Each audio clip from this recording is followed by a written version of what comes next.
إن الحمد لله نحمده ونستعينه ونستغفره ونعوذ بالله من شرور أنفسنا وسيئات أعمالنا من يهده الله فلا مضل له ومن يضلل فلا هادي له أشهد أن لا إله إلا الله وحده لا شريك له وأشهد أن محمدا عبده ورسوله لا نبي بعده اللهم صل وسلم وبارك على عبدك ونبيك محمد وعلى آله وصحبه ومن اهتدى بهديه إلى يوم القيامة قال الله جل وعلا يا أيها الذين آمنوا اتقوا الله حق تقاته ولا تموتن إلا وأنتم مسلمون يا أيها الناس اتقوا ربكم الذي خلقكم من نفس واحدة وخلق منها زوجها وبث منهما رجالا كثيرا ونساء واتقوا الله الذي تساءلون به والأرحام إن الله كان عليكم رقيبا يا أيها الذين آمنوا اتقوا الله وقولوا قولا سديدا يصلح لكم أعمالكم ويغفر لكم ذنوبكم ومن يطع الله ورسوله فقد فاز فوزا عظيما أما بعد فإن أصدق الحديث كتاب الله وخير الهدي هدي محمد صلى الله عليه وسلم وشر الأمور محدثاتها وكل محدثة بدعة وكل بدعة ضلالة وكل ضلالة في النار معاشر المسلمين rahimani wa rahimakumullah. Alhamdulillah, kita bersyukur kepada Allah Subhanahu wa taala Rabbul Alamin Ar-Rahmanur Rahim yang begitu besar dan luas rahmat dan karunia-Nya kepada kita semuanya. Alhamdulillah, Allah Subhanahu wa taala yang memuliakan kita dengan Islam, dengan tauhid, dengan kita hanya beribadah kepada Allah Subhanahu wa taala Rabbul Alamin dan beriman kepada Nabi yang mulia Muhammad ibn Abdullah sallallahu alaihi wasallam. Maka dengan hidayah, dengan petunjuk Al-Qur'an dan As-Sunnah, Allah Subhanahu wa taala tunjukkan kepada kita segala kebaikan dunia dan segala kebaikan akhirat. Ma'asyiral muslimin rahimani wa rahimakumullah. Di antara yang sering dilakukan oleh Nabi kita Muhammad sallallahu alaihi wasallam adalah meluruskan mindset dan pemahaman sebagian kita, yang sebagian besar kita karena terlalu orientasi terhadap kehidupan dunia sehingga pemahaman dan pengertian kita terkait tentang segala sesuatu selalu kita identikkan dengan untung rugi, profit dan loss dalam kehidupan dunia. Dan oleh karena itulah Nabi sallallahu alaihi wasallam sering meluruskan kesalahpahaman sebagian manusia tentang hal ini. Sebagaimana dalam sekali waktu, sebagaimana diriwayatkan oleh Imam Muslim di dalam sahihnya, ketika Nabi sallallahu alaihi wasallam sedang duduk dengan para sahabatnya. Di sana Nabi sallallahu alaihi wasallam bertanya, "Atadruna manil muflis?" Tahukah kalian siapa orang yang bangkrut itu? Kita ikhwatal iman, di kehidupan dunia ini kita menghindar, kita takut jangan sampai kita menjadi orang yang bangkrut. Ketika tanggung jawab kita yang harus kita keluarkan lebih besar daripada pendapatan yang kita miliki. Dan juga sebagai seorang trader, seorang pengusaha, seorang pedagang misalnya, ketika barang dagangannya habis dan juga profitnya juga tidak ada dan modalnya pun habis. Itulah kebangkrutan yang dipahami oleh setiap orang, setiap manusia. Sebagaimana ketika Nabi sallallahu alaihi wasallam, para sahabat mengatakan, al-muflisu fina man la dinara lahu wala mata'. Orang yang bangkrut itu ya Rasulullah yang modalnya habis, barang dagangannya habis, sehingga dia tidak lagi bisa memutar usahanya, maka dia adalah orang yang bangkrut. Maka Nabi sallallahu alaihi wasallam pun meluruskan pemahaman ini. Beliau menyampaikan, innal muflisa min ummati. Sesungguhnya orang bangkrut dari umatku. Perhatikan hadis ini, dari umatku, bukan dari orang di luar umat Muhammad sallallahu alaihi wasallam. Kata beliau, ya'ti yaumal qiyamati bi salatin wa siyamin wa zakah. Yang nanti menghadap kepada Allah Subhanahu wa taala pada hari kiamat dengan membawa pahala salat, pahala puasa, pahala zakat. Wa ya'ti qad syatama hadza wa qadhafa hadza wa akala mala hadza wa safaka dama hadza wa daraba hadza. Namun sayangnya walaupun dia ahli ibadah, ahli salat, ahli puasa, ahli zakat dan sedekah, namun ketika dia hidup di dunia dia juga mencela si fulan, suka menuduh seseorang dengan tuduhan yang tidak benar, memakan harta si ini, menumpahkan darah itu, memukul ini, dan seterusnya. Korbannya banyak dari kezaliman-kezaliman yang dia lakukan di dunia. Fayu'ta hadza min hasanatihi wa hadza min hasanatihi. Maka orang-orang yang menjadi korban kezaliman itu datang pada hari kiamat menagih keadilan kepada Allah Subhanahu wa taala yang maha adil di hari yang ditegakkannya keadilan pada hari itu. Maka semua orang yang menagih itu dibayar dari kebaikan-kebaikannya. Hatta faniyat hasanatuhu qabla an yuqda ma alaih. Dan ternyata ketika semua kebaikannya, pahala salatnya sudah digadaikan, dibayar, dipakai untuk membayar kezalimannya. Pahala puasa pun demikian, sedekah dan zakatnya sudah dibayarkan. Ternyata masih ada orang-orang yang datang ngantri untuk menagih kepada orang tersebut. Apa yang terjadi? Ukhidha min khatayahum faturihat alaih. Maka diambillah dari dosa-dosa si penagih ini tadi, dibebankan kepada dia. Thumma turiha finnar. Maka kemudian orang itu pun bangkrut, tekor dia. Semua kebaikannya habis, dan bahkan dia dibebani dosa orang lain, dan dia akhirnya dilemparkan ke api neraka. Kita sering menghindar dari kerugian di dunia, ma'asyiral muslimin. Kita menghindari kebangkrutan di kehidupan dunia. Namun Nabi SAW mengingatkan akan kebangkrutan di hari kiamat. Kita sering menghindari dari kebangkrutan yang sifatnya temporer, yang mungkin kita bisa bangkit lagi dari itu. Tapi Nabi SAW mengingatkan tentang kebangkrutan permanen yang ketika dialami seseorang, maka dia tidak akan bisa lagi bangkit dari kerugian itu, dari kebangkrutan itu. Ketika kita sering membicarakan tentang kebangkrutan yang mungkin tidak akan membahayakan agama seseorang, tidak akan membahayakan agama seseorang, bahkan ketika bangkrut di dunia, ketika dia sabar, ketika dia menghadapinya dengan sikap yang baik dan benar, maka itu akan menjadi pahala bagi dia dengan kesabarannya, dan mungkin Allah menggantinya dengan yang lebih baik. Tapi yang disampaikan oleh Nabi SAW adalah kebangkrutan yang akan mengantarkan orang yang bangkrut ini ke dalam api neraka. Ma'asyiral muslimin rahimani wa rahimakumullah. Setiap muslim meyakini akan tegaknya hari keadilan yang Allah Subhanahu wa taala telah tegaskan. Yauma tajidu kullu nafsin ma amilat min khairin muhdara wa ma amilat min su. Setiap jiwa akan menyaksikan, akan disajikan kepada dia semua amal perbuatannya, yang baik maupun yang buruk, semuanya akan terlihat. Dan Allah tegakkan keadilan pada hari itu dengan firman-Nya, wa nadha'ul mawazinal qista liyaumil qiyamati fala tudhlamu nafsun syai'a wa in kana mithqala habatin min khardalin ataina biha wa kafa bina hasibin. Dan kami letakkan timbangan keadilan pada hari kiamat, maka tidak ada satu jiwa pun yang dizalimi sedikit pun. Andai kata kebaikan itu sekecil biji sawi, maka kami akan memunculkan itu, dan cukuplah kami yang akan menghisab. Maka Nabi menegaskan, mengingatkan kepada kita semuanya, la tu'addunnal huquqa ila ahliha yaumal qiyamah hatta yuqada lisyatil jalha'i minasyatil qarna.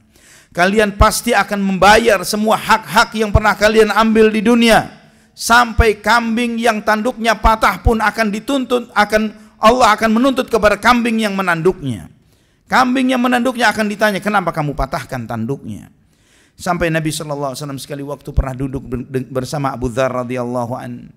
Kemudian Nabi melihat dua ekor kambing yang saling bertandukan. Kemudian Nabi SAW bertanya, ya Abu Dzar, ya Abu Dzar, kamu tahu kenapa dua kambing ini saling bertandukan? Kata Abu Dzar, Allahu wa rasuluhu a'lam. Allah yang lebih tahu.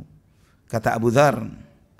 Namun Nabi kemudian SAW menjawab, walakinnallaha ya'lam, walakinnallaha yadri.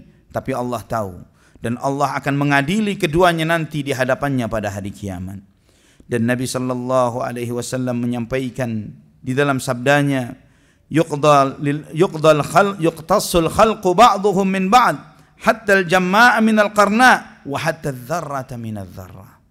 Sungguh akan ditegakkan keadilan setiap makhluk satu dengan yang lainnya, sampai kambing yang tanduknya patah dari kambing yang tanduknya lengkap, dan sampai antara satu semut dengan semut yang lainnya akan diadili oleh Allah Subhanahu wa taala. Allah berfirman, "Al-yauma tujza kullu nafsin bima kasabat, la zulmal yaum, innallaha sari'ul hisab." Hari ini akan dibalas setiap jiwa sesuai dengan apa yang diperbuatnya. Tidak ada kezaliman di hari ini. Sesungguhnya Allah Maha cepat hisabnya. Ma'asyiral muslimin rahimani wa rahimakumullah. Di sini Nabi menyadarkan kepada kita tentang sekelompok orang yang beliau jelaskan mereka adalah dari umatnya, bukan dari orang di luar umat Muhammad sallallahu alaihi wasallam. Beliau menyadarkan kepada kita sebagian umatnya bukan orang-orang fasik yang fajir yang banyak dosa dan maksiat, bahkan orang-orang yang banyak melakukan ketaatan dan kesalehan, ibadah kepada Allah. Buktinya mereka datang membawa pahala salat, puasa, zakat dan yang lainnya. Dan bahkan itu menunjukkan bahwa mereka ini orang-orang yang benar, orang-orang yang baik. Buktinya apa? Amal ibadahnya pun diterima oleh Allah Subhanahu wa taala. Dia melihat gunungan-gunungan pahala itu. Namun yang dia tidak sadari bahwa kejahatan dan kezaliman yang dia lakukan terhadap manusia tidak akan dibiarkan oleh Allah Subhanahu wa taala. Sampai Nabi sallallahu alaihi wasallam ingatkan, turfa'u lirrajuli sahifatun yaumal qiyamah. Nanti akan dimunculkan catatan amal bagi seseorang di hari kiamat. Hatta yara annahu najin. Sampai dia melihat catatan amalnya banyak kebaikan-kebaikan, dia mengira dia bakal selamat. Fama tazalu mazalimu bani Adam tatba'uhu hatta ma tabqa lahu hasanah. Namun sayangnya dia sering berbuat zalim kepada manusia, mengatai orang, memukul, mengambil harta dan yang semisalnya. Maka semua orang-orang itu akan menagihnya, mengambil semua kebaikannya. Wa yuzadu alaihi, ketika tidak tersisa lagi kebaikan, wa yuzadu alaihi min sayyi'atihim, maka ditambahkan dosa-dosa penuntut itu terhadap mereka. Ma'asyiral muslimin rahimani wa rahimakumullah. Jika kita perhatikan apa yang menyebabkan seseorang itu bangkrut pada hari kiamat, hanya satu kata yang diuraikan oleh Nabi SAW, yaitu kezaliman. Mengambil hak orang, memakan harta orang, menyakiti orang dengan lisan, menggunjing dia, membicarakan aibnya, dan memukulnya, dan yang hal-hal seperti itu. Yang ini semuanya ikhwatal iman rahimani wa rahimakumullah, yang menyebabkan seseorang terjerumus ke dalam kebangkrutan. Dan apa yang menyebabkan seseorang itu begitu gampangnya dia berbuat zalim kepada orang lain? Di antara sebabnya adalah karena dia tidak pernah memikirkan kehidupan akhirat. Dia memikirkan kehidupan ini cuma dunia saja. Dia lupa untuk menghisap dirinya, bahwa ketika dia merasa profit, untung di dunia, jangan dikira nanti di akhirat dia tidak akan mempertanggungjawabkan setiap penipuan-penipuan dan kejahatan yang dia lakukan. Di antara sebab kezaliman itu adalah merasa dirinya kuat, merasa dirinya memiliki power, merasa dirinya tidak tersentuh oleh hukum. Iya, di dunia. Tapi sezalim-zalimnya orang yang zalim tidak akan bisa menunda kematiannya. Pasti ketemu Allah. Fir'aun pun mati. Maka Fir'aun kecil pun pasti akan mati. Ikhwatal iman rahimani wa rahimakumullah. Juga sebagian orang menggampangkan untuk berbuat zalim kepada orang lain dan nanti berdalihkan dengan maaf dan maaf. Dia mengira, saya mohon maaf kalau saya salah. Dia mengira bahwa dengan maaf itu akan melindungi dirinya. Dan juga karena terlalu sering interaksi dengan manusia, seringkali melalaikan dirinya, bahwa dia berbuat kezaliman kepada orang dengan menyakiti dengan lisan dan yang lain sebagainya tanpa dia sadari. Saudaraku fillah, sadar bahwa diri kita akan dihisab, akan menyelamatkan kita nanti pada hari kiamat. Pernah sekali waktu Uthman bin Affan radhiyallahu an memasuki peternakan beliau. Beliau melihat karyawan dia sedang mengumpulkan pakan ternaknya. Beliau melihat ada sejumlah pakan ternak yang tidak layak yang diikat oleh karyawan ini tadi. Sambil jalan Uthman itu menjewer telinga karyawan dia ini tadi, dijewernya. Setelah dia jalan 1-2 langkah dia berhenti. Astagfirullah, apa yang saya lakukan? Kemudian Uthman pun mengatakan kepada karyawan dia balik, dia mengatakan, tolong jewer saya, tolong jewer saya. Namun karena karyawannya tidak enak, dia tidak mau, dipaksa oleh Uthman. Sampai kemudian orang itu pun menjewer tapi dengan perlahan. Kata Uthman, syad, keraskan, sampai seperti saya menjewermu tadi. Setelah dikeraskan kemudian Uthman berdiri dan beliau mengatakan, wahan liqisasid dunya qabla qisasil akhirah.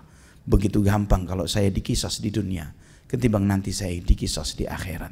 Padahal Uthman ibnu Affan, seseorang yang dijamin surga oleh Nabi sallallahu alaihi wasallam, beliau masih mengkhawatirkan ketika berbuat zalim kepada seseorang akan menghambat dia untuk masuk surga dan bahkan bisa menghambat seseorang dan menyebabkan dia masuk neraka. Aqulu qouli hadza fastaghfirullah li wa lakum fastaghfiruh innahu huwal ghafurur rahim.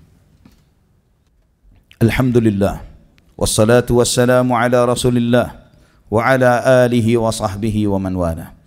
Ma'asyiral muslimin rahimani wa rahimakumullah. Sebagian kita yang terlalu bersandar dengan maaf, dengan dia kira bahwa dengan insyaallah minta maaf insyaallah selesai urusannya. Dia mungkin orang itu dengan terpaksa atau rela dia memaafkannya.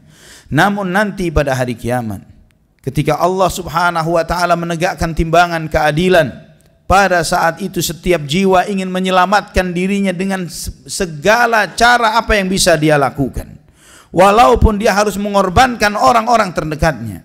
Maka jangan heran nanti ketika kita akan melihat di yaumul qiyamah seorang anak yang menuntut kepada orang tuanya, ya Allah, dia orang tuaku yang tidak mendidikku agama dengan benar. Seorang istri yang menuntut kepada suaminya, seorang orang tua yang menuntut kepada anaknya. Allah Subhanahu wa taala sampaikan ini di dalam surat Al-Ma'arij.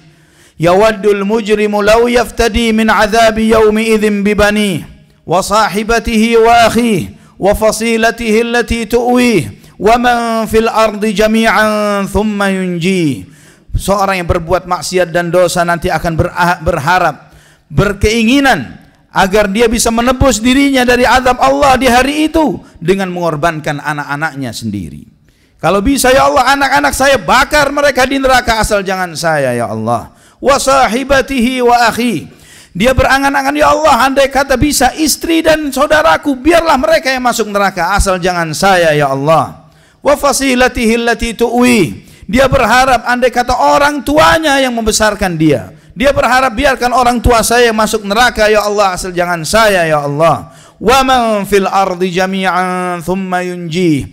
Dan bahkan dia berharap, ya Allah, andai kata semua manusia di muka bumi semuanya saya tebus diri saya dari api neraka dengan saya masukkan mereka semua ke neraka. Dia berharap bisa seperti itu untuk selamat dari azab Allah yang sangat dahsyat pada hari itu. Ikhwatal iman, maka pesan Nabi kita Muhammad sallallahu alaihi wasallam, man kanat di akhihi indahu madlamatun min irdin aw mal falyatahallalhu al-yawm. Barang siapa yang punya tanggungan dengan orang di dunia ini, maka tebus, bayar, selesaikan sekarang di dunia. Qabla an yu'khadha minhu yawmun la dinara wa la dirham. Sebelum datangnya hari di mana tidak ada dinar dan dirham. Fa in kana lahu amalun salih ukhidha biqadari madlamatihi. Ketika hari itu tidak ada dinar dan dirham, maka kalau dia memiliki amal saleh akan diambil sesuai dengan kadar kezalimannya. Fa in lam yakun lahu amal ukhidha min sayyiati sahibihi faju'ilat alaihi. Kalau sudah habis amal salehnya, maka diambillah dosa-dosa dari penggugatnya dan dibebankan kepada orang yang telah melakukan kezaliman itu. Saudaraku fillah, rahimani wa rahimakumullah, akan lebih mudah ketika seseorang itu menghadapi kebangkrutannya di dunia dan dia bisa bangkit, ketimbang dia nanti menghadap Allah, dia mengira dia mendapatkan profit, mendapatkan keberuntungan, mendapatkan kesuksesan, akan masuk surga. Ternyata tanpa dia sadari, kotak-kotak amal, kantung-kantung ibadah yang telah dia isi selama hidupnya, ternyata semuanya bocor. Semuanya dia pakai untuk membayar orang-orang yang pernah dia zalimi. Kita berlindung kepada Allah Subhanahu wa taala dari kebangkrutan dan kesialan ini. Kita memohon kepada Allah Subhanahu wa taala, semoga Allah Subhanahu wa taala melindungi kita dari kebangkrutan dunia dan kebangkrutan akhirat. Kita memohon kepada Allah Subhanahu wa taala, semoga kita termasuk orang-orang yang beruntung dunia dan akhiratnya dan dijauhkan dari api neraka. Allahumma salli wa sallim wa barik ala abdika wa nabiyyika Muhammad. Allahumma ighfir lil muslimina wal muslimat wal mu'minina wal mu'minat al ahya'i minhum wal amwat ya qadiyal hajat. Allahumma aslih lana dinana alladhi huwa ismatu amrina وأصلح لنا دنيانا التي فيها معاشنا وأصلح لنا آخرتنا التي إليها معادنا واجعل الحياة زيادة لنا في كل خير واجعل الموت راحة لنا من كل شر اللهم أحسن عاقبتنا في الأمور كلها وأجرنا من خزي الدنيا وعذاب الآخرة ربنا اغفر لنا ولوالدينا وارحمهما كما ربونا صغارا ربنا هب لنا من أزواجنا وذرياتنا قرة أعين واجعلنا للمتقين إماما ربنا آتنا في الدنيا حسنة وفي الآخرة حسنة وقنا عذاب النار وصلى الله على عبدك ونبيك محمد وعلى آله وصحبه وسلم والحمد لله رب العالمين أقم الصلاة.